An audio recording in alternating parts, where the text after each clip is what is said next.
Hello everybody and welcome back to another episode of Surrounded by Bourbon with me, Phil Crawford, aka Causeway Whiskey, and today we are on episode 13 and we are looking at Woodford Reserve, Kentucky Straight Bourbon Whiskey.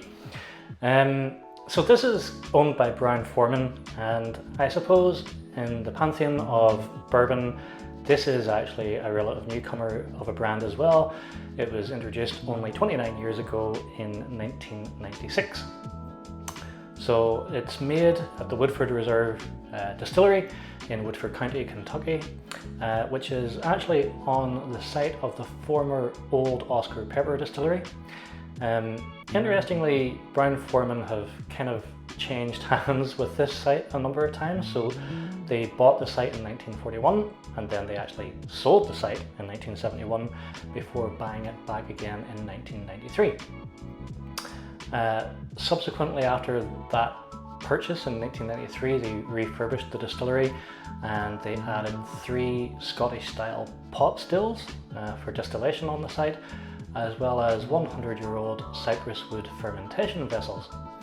So the bourbon itself is made with a combination of pot still distilled bourbon from the Woodford Reserve distillery and also column distilled bourbon that is made at Brown-Forman's distillery in Shively, Kentucky. So this is still a budget bourbon. I think this cost me $23. And how's it made? Well, it is made with a mash bill of 72% corn, of 18% rye and 10% malted barley, and it is bottled at 45.2% ABV or 90.4 proof. And each bottle actually comes with an individual batch number and an individual bottle number. So this is batch 0215 and it is bottle number 8649. So let's not hang about, let's get into the tasting and nosing notes and let's see how I think about Woodford Reserve. So straight away in the nose, there's a lovely toffee apple note along with vanilla. There's buttered popcorn. Weirdly too, I found that it has a berry note, so kind of like a Pilsner, which I thought was kind of unusual. Then we get into brown sugar, and it's also kind of floral, so there's like carnations. So carnations kind of smell a bit like a mix of talcum powder and clove. And there's a light oakiness to this. It's not like really in your face aggressively oaky, as well as a little bit of orange peel. So it's a pretty decent nose, quite enjoyable. Let's get into the tasting and see where we go from there.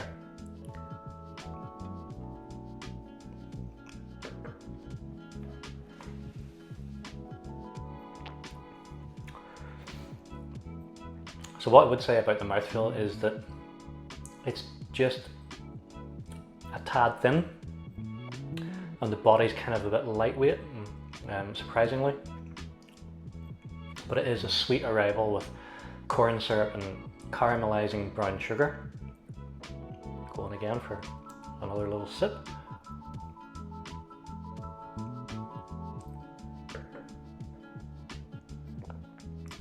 So in the second sip I'm getting a mixture of spice. There is some clove and some pepper. There's a little bit of alcohol heat, but there's also some banana notes in there as well. And there's an astringency to this though. So there's drying oak there that's kind of just drying out my palate. Some new leather as well. But yeah, quite astringent. So finish wise,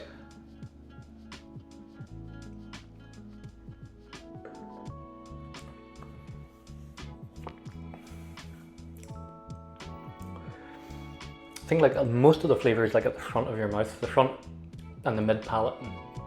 There's not really a lot going on at the back. The finish is pretty short, but it's tannic, it's leathery, it's astringent, There are some citrus notes in there as well, but yeah, it's kind of hard to get past that very dry astringency.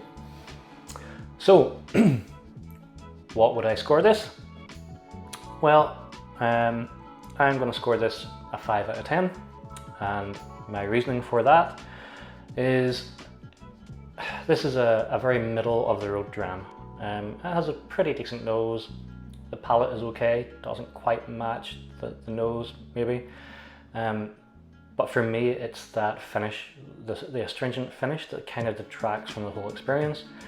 So with a 5 out of 10, it's still a whiskey score. You know, I mean, it's a perfectly acceptable whiskey to have on your shelf, one that you can enjoy neat, it's nice enough to sip on, but you know, I think there are better whiskies out there for the money. I mean, I would probably go for like a Wild Turkey 101 or something over this, but yeah, it's good enough. So there you go, 5 out of 10, middle of the road, not really much to complain about, but we shall look for some more interesting drams as we go along this exploration of American whiskey. Thank you so much for following along my journey. Again, please like, subscribe, and especially comment as well, because it's nice to have some sort of back and forth with people who have watched the videos, and also maybe you can educate me as well. So until next time, thank you very much for watching, and I will see you again.